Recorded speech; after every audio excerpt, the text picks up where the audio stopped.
Coming up on the Health UnMasked podcast. Are you a gardener or do you want to start a garden, but you're kind of concerned about the cost of organic fertilizers? And maybe you've heard that when you do use store-bought organic fertilizers that your yields go down? So today we're going to talk about how you can make your own organic liquid fertilizers that will make your plants explode with fruit, and how to make your own microbe solutions, and doing all this literally for pennies. Okay, coming right up. Hey, everybody. Welcome to the Health Unmasked podcast. My name is Eric Ginter. My clients like to call me Dr. G. I'm here with my co-host, Karl Pilz. Hey, Karl. How's it going today? I'm doing pretty good. How about you? Awesome. Awesome. Beautiful day. Sunny out in North Carolina, and we're going to enjoy some nice weather here this afternoon. Yeah, it is gorgeous out there. Look at that. Holy cow. Yeah. So today we wanted to talk about organic gardening. And Karl, you have a lot of information on that. Your family's been in the business for a while, haven't Yeah, generations. So my grandparents came over here from Europe to, escape World War II, and they started greenhouses here. And my dad and my mom, my mom was working for her parents, and my dad, they were family friends. So my dad started working for my grandfather in the greenhouse, and then my parents started up their own greenhouse, and that's what they do to this day. Mm-hmm. So yeah, I come from kind of a longer line of plant growers.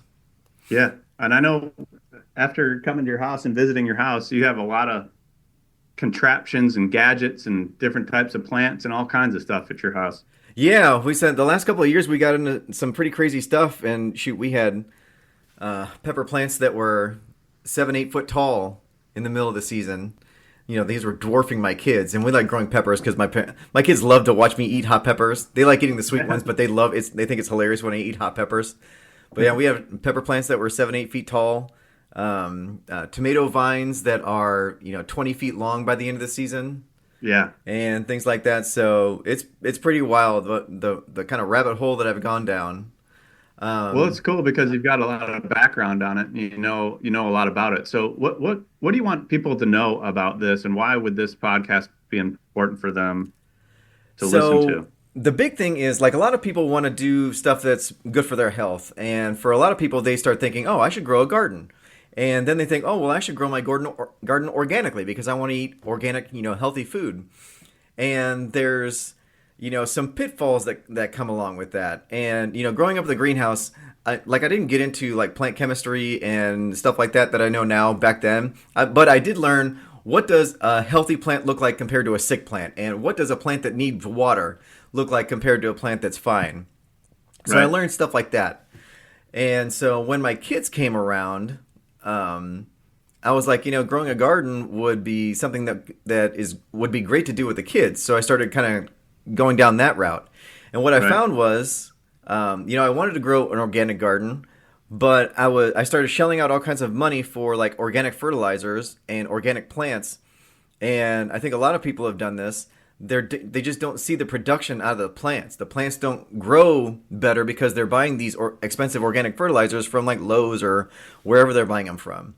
So then I stumbled upon, I was doing, my random internet searching like I do when I'm bored, and came across this, section of the internet where they're doing things like making their own fertilizers and making their own microbial solutions.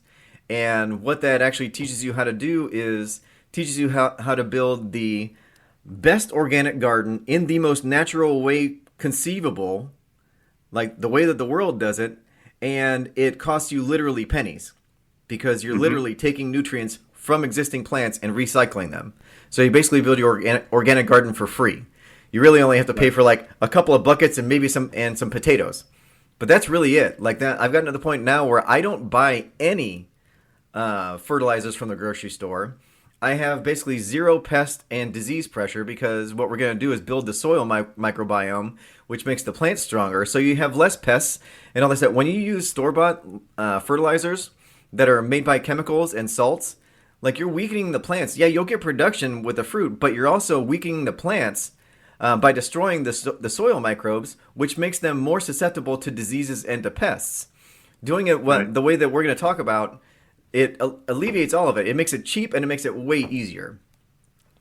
So that was really something when I came across it, it like blew my mind because this made so much sense. Yeah. So So how would people, if they're I think there's a lot of interest in organic gardening. What would people do to start?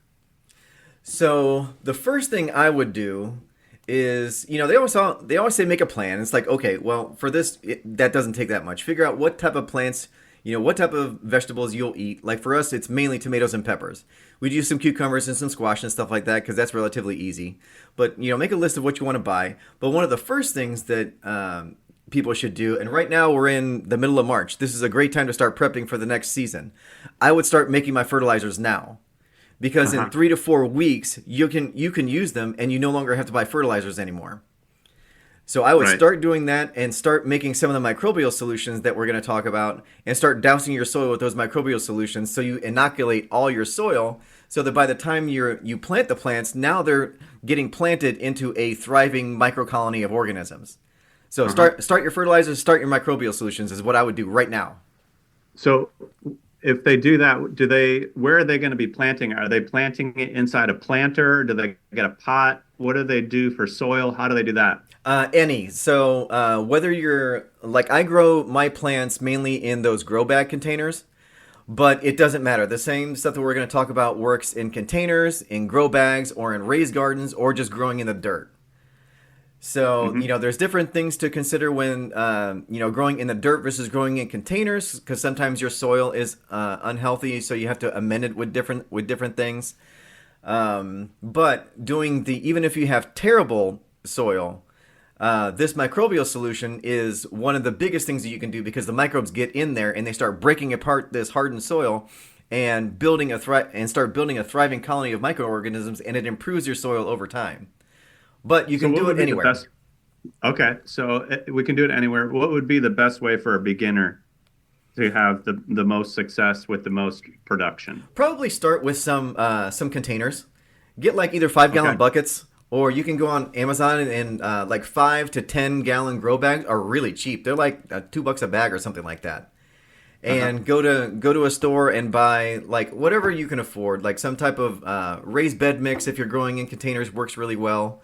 Maybe something that has like lobster shells or something like that and chicken manure, things like that mixed in. Buy some bags of that, and start off in your containers with that type of soil, and then do research on how you can amend soils with different things. That can come as time goes along. But find yourself a decent soil like a raised bed mix, put it in a container like a grow bag, and that's probably a great place to start. So maybe you have like five bags and you're growing 5 plants your first year. Okay.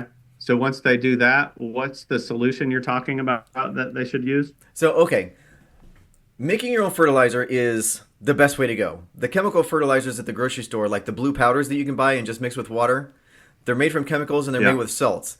That stuff destroys your soil microbiome. So this way, when you make your own liquid fertilizers, you're building something that's readily available.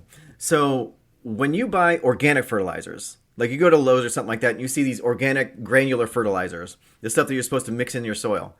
All that stuff, they talk about how there's eggshells or lobster shells or bat guano or something like that in them, which sounds great, and those are great materials. The problem is those fertilizers are expensive, and all that stuff that sounds great in them, they're not available to the plants yet. They can't be absorbed into the plants. Those minerals, those nutrients have to be digested by soil microbes, and then the soil microbes poop out the ingredients that the plants can then absorb. So that process takes too long then. That's a long process. The homemade solution, what do you include in that? How does that work? So the homemade solution, so when you make your own fertilizers, you are basically pre-digesting the materials.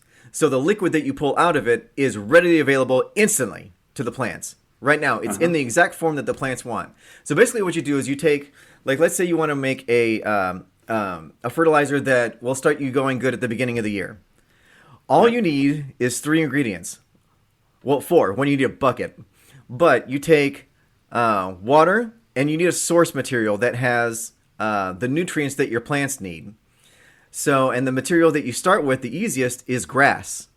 If you don't spray your lawn, or you know somebody that doesn't spray their lawn, you can start with just grass in a bucket with water and then the leaf mold soil that I'm talking about. But grass has all the nutrients in it, the nitrogen, phosphorus, potassium, all the trace minerals. It has everything that the plants need to grow already in the grass. We just need to extract it from the grass. We need to pre-digest those nutrients out of the grass so that your plants can absorb them. So it's interesting. But what are the purpose of weeds? Like when a developer comes and bulldozes an acreage of land, and then maybe they abandon it for some reason or another, financial reason or something. What's the first things that grow? Like those big weeds, tall, gangling, nasty weeds. Right. Why does it do that? This is the Earth's method of replenishing the topsoil. So what those big nasty weeds do is they send a long taproot down deep into the earth to get the minerals out from deep in the earth. And they pull those minerals up into the plant, into the weed structure. So the structure of the plant that you see, it pulls the minerals up into the plant. Then that plant dies. It falls to the ground, and now those minerals are deposited on the surface of the ground. So over time, what happens is more and more minerals are pulled out of the earth. Those plants die. They deposit all those minerals on the surface, and over time, what you see is you start seeing smaller and softer weeds growing. Because now, and the weeds start looking more like grass, maybe like a crabgrass at first, but the weeds, over time, they start looking more and more like grass. And over time, you do start getting grass because the more minerals that get deposited on the soil surface, you're rebuilding the topsoil that is nutrient rich. Then after, like my parents' property, it was farmland that was kind of abandoned, and the first couple of years that we were there, we were mowing weeds that were 4 feet tall. But now, 30 years later, now it's perfect grass because those weeds have remineralized the surface of their property. So those plants, the weeds and everything, are full of the nutrients that your plants need, that all plant life needs. We just need to extract it. So the easiest one that people can get is their grass. It's free. Take some grass, get either a 5-gallon bucket and fill it partially with grass, and then fill it with water. And then, in order to digest the nutrients out of that grass, we need microbes. So the way that we get microbes is we need basically a starter culture that you can find in the closest wooded area to you.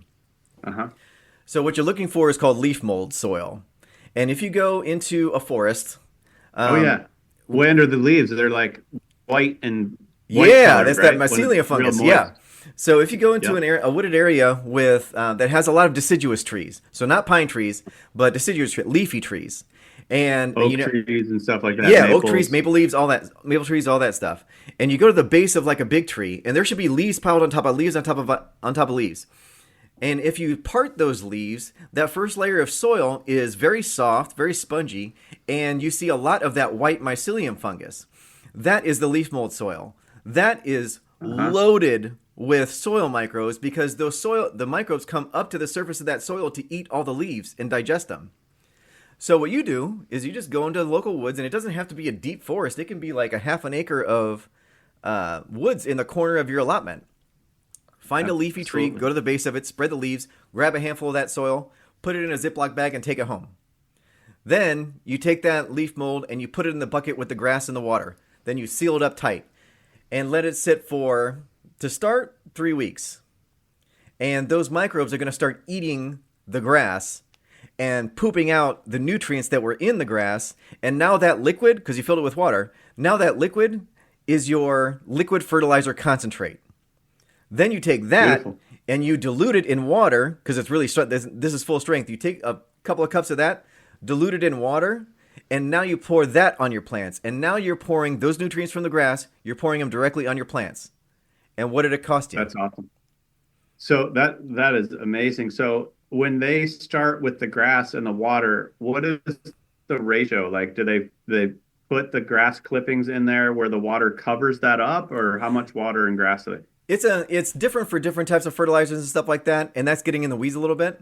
But but when you put the water and the grass and the leaf mold together, it starts breaking it down over time, and the amount of nutrients in the output kind of changes over time because at first, the nitrogen's really high, but if you let this sit for several months, the nitrogen level drops a little bit, and different things change. So you have to use the fertilizers in different ways. In relation to how old it is. Like I have one bucket out there that's about 1.5 years old. Now that's a ripe fertilizer, and it gets better with age. I follow what you're saying, but how much water and how much grass? I'm saying how much About liquid? half and half. Half and half. Yep. So the grass should be like almost floating in the water. Mm-hmm. Yep. Yeah.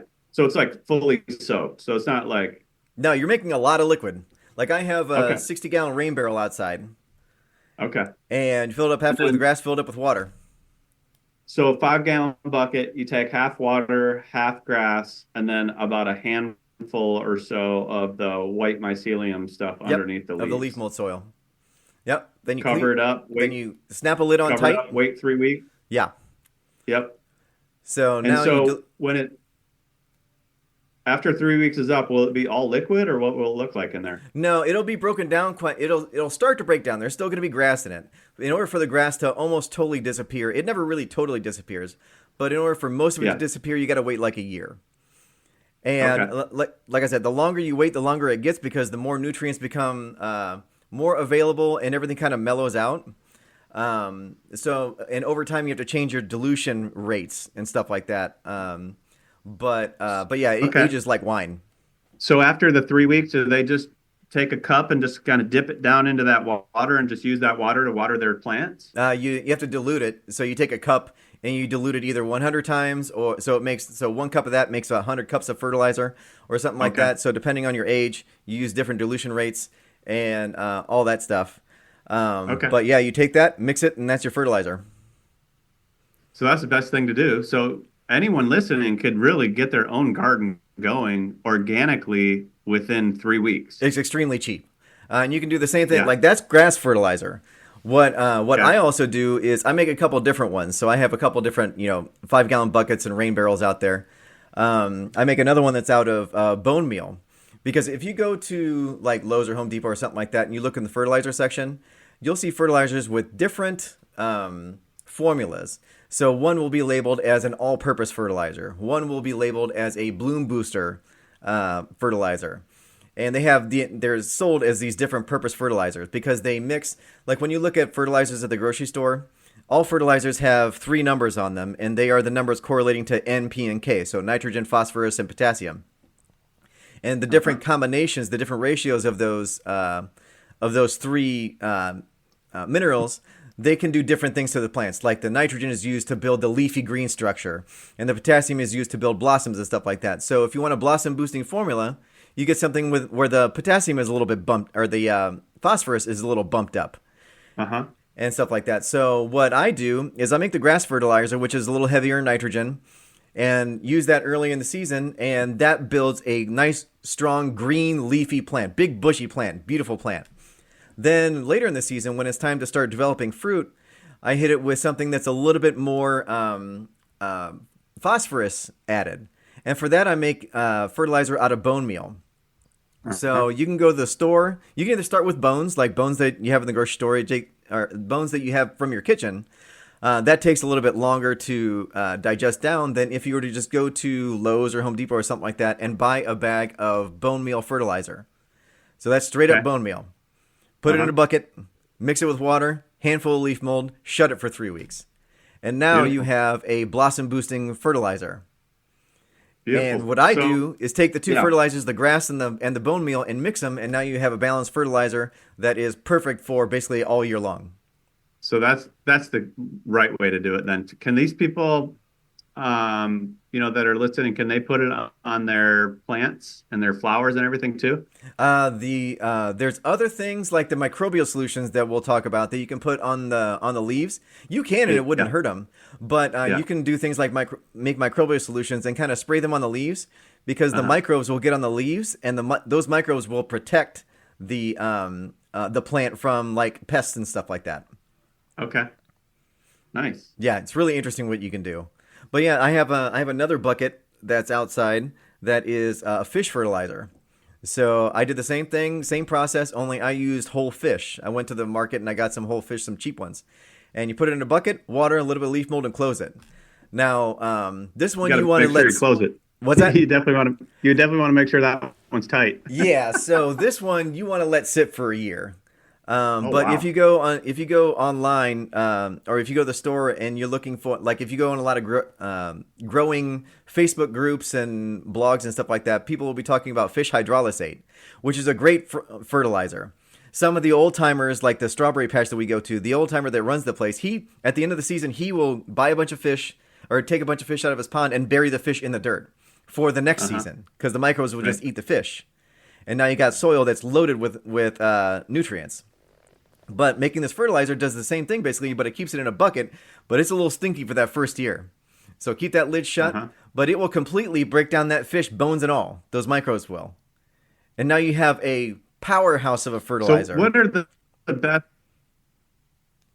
Say that yeah, again. You broke up. what are the best plant I was going to say, what are the best veggies that people can select to plant according to like each region of the United States or maybe even the UK or Europe or things like that? What would you say? You can grow basically any type of plant, but what varies from region to region is Yeah. the varieties. Like some varieties of tomatoes grow great down here in our humid summer heat. Uh-huh. But if you took those plants and put them in the Northeast where it's cooler with a not so long growing season, they might not perform as well. Same thing if you take something that grows well in the Pacific Northwest in their, cool, rainy kind of seasons, and you put them down here in North Carolina where it's hot and humid, those plants may fry. Right. So you're all growing tomatoes, but what variety of tomato works best in which region is what people really need to look up. Like down here in North Carolina in the southeast, you see German Johnson tomatoes all over the place, and they Yeah. grow fantastically. That's why they taste so good because they can handle the heat and humidity down here. So I grow Right. German Johnsons and like black crim tomatoes. A lot of the peppers will do great in the heat down here. Yeah. So I do sometimes 40 pepper plants, and they work just great. So a lot of times the Okay. peppers um, seem to have an issue, not so much of an issue with the region as much as like tomatoes and stuff like that, softer fruits. Okay. But cucumbers and squash and all that stuff, Cute. you can basically grow. Just get online and search. Which cucumbers grow best in my area, and you can Uh-huh. start seeing some varieties and stuff like that. That it'll say, yeah, this is good for your area, so try these. Okay. So what about like potatoes or radish or turnip or stuff like that? Radishes work. I've grown those before. Carrots work. The problem that I have with them is, I have a limited space, and Yeah. if I plant a bunch of carrots, which are cheap in the grocery store, then it takes up a lot of space that I really need for like growing tomatoes and peppers that I want to grow that I can't find in the grocery store because when you grow stuff from seed, you can find some more like exotic varieties of tomatoes and peppers and stuff like that. So I don't grow Yeah. the radishes and carrots because they're cheap in the grocery store. What's a good resource for people to get the seeds from? I buy a lot of seeds from Baker Creek. I think it's Uh-huh. rareseeds.com. They have a lot of good seeds. And I think tomato growers and Johnny Seeds. And those are the ones that I can think of off the top of my head. I buy from a bunch of different ones. I wouldn't buy from Amazon because there's some people who say that these are jalapeno seeds and then it turns out to be a bell pepper. Okay. Well, what So, about like heirloom seeds? Are there any validity to all that? Like, is there something that where seeds will be more pure or deliver a better plant production or something like that? not so much the heirloom basically means that the plants were not cross-pollinated with other varieties to develop certain strengths. Those are hybrids. If Sure. you cross-pollinate them, then you're creating a hybrid. And hybrids tend to be higher production, more productive, but the flavors get a little bit more muted. So the Uh-huh. trade-off is higher production, maybe a little bit not as good flavor compared to heirlooms, where heirlooms the flavor is just obnoxiously good, but they might not produce as much, and they may be a little bit more sensitive to your area. So the biggest So for thing, me, it would, good, yeah. good. I was going to say for me, like if I'm gonna build my own garden, I feel like I'd want to use the heirloom seeds, right? I use a lot, but I do put in Yeah. some strategically placed hybrids so that I can get production, so that I Uh-huh. have enough volume of because even a hybrid tomato is going to taste way better than what you get in the grocery store. Yeah. Okay. So, but as far as production, the best thing that people can do is make their fertilizers and make that this microbial solution that we're running a little bit short on time, but this microbial solution that you can make, you start with leaf mold. That's your microbe starter package, basically. Put it in water, you boil some potatoes, and then you blend that into a slurry, and then you mix those potatoes in with this leaf mold water, and you let it sit for 24 to 48 hours. And what happens is the soil microbes eat the potatoes and they multiply. And they multiply and multiply. Then you take that water and you douse it on your soil. And if you have plants already in the soil, then you need to dilute it because it's kind of strong. But early in the season, like right now, you can make that stuff and douse it straight on your soil. And now you're inoculating your soil before you even get any plants in it. So now you're not only are you using fertilizer that is completely natural and that your plants love, but now you're inoculating your native soil. So you're rebuilding, if you're growing in the ground, you're rebuilding your soil on your own property. Like, how sustainable and regenerative, how much more sustainable and regenerative can it get? Beautiful. For pennies. Yeah. So yeah, those are the two things: microbe solution and fertilizers. I just made some guides on my website. There's a free one, and then there's some other ones that are paid. But you can figure out how to make your own fertilizers with exact recipes, pictures on how the process looks, and dilution rates and all that stuff. Those are all on my website. So if you go to healthunmasked.co, and then find the link to my website, you can find it on there. It's about making your own fertilizers and making your own microbial solutions.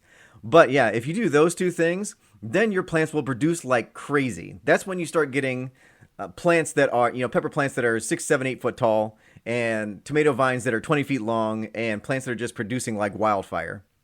Beautiful. Then you can share them with your neighbors because you won't be able to eat them all. That's what we do. We give them to our neighbor. We have a neighbor lady that's so nice, and we give her tomatoes all the time. Beautiful. And we make hot sauce like crazy. And I come from a German-Hungarian background, and I have this stuff called lecho that I make. It's basically onions, tomatoes, and peppers, sometimes hot peppers. And then you add a bunch of paprika and garlic, and man, the house smells unbelievable when I make this stuff.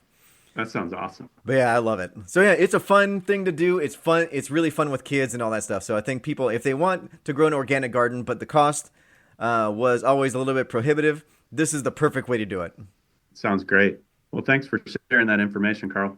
Okay, guys, you can visit our website, healthunmasked.co. You can find Karl's website there, and he's got a couple guides there that can guide you on exactly how to do this process. Yeah, you broke up a second there, but healthunmasked.co. That's where you can find links to both of our websites.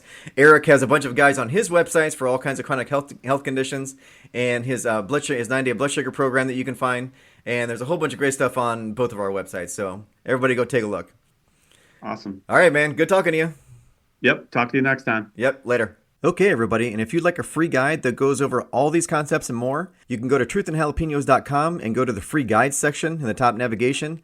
And I have a free guide called Smart Organic Gardening that goes over all of this in more detail. Okay? Thanks for listening, everybody. Talk to you soon.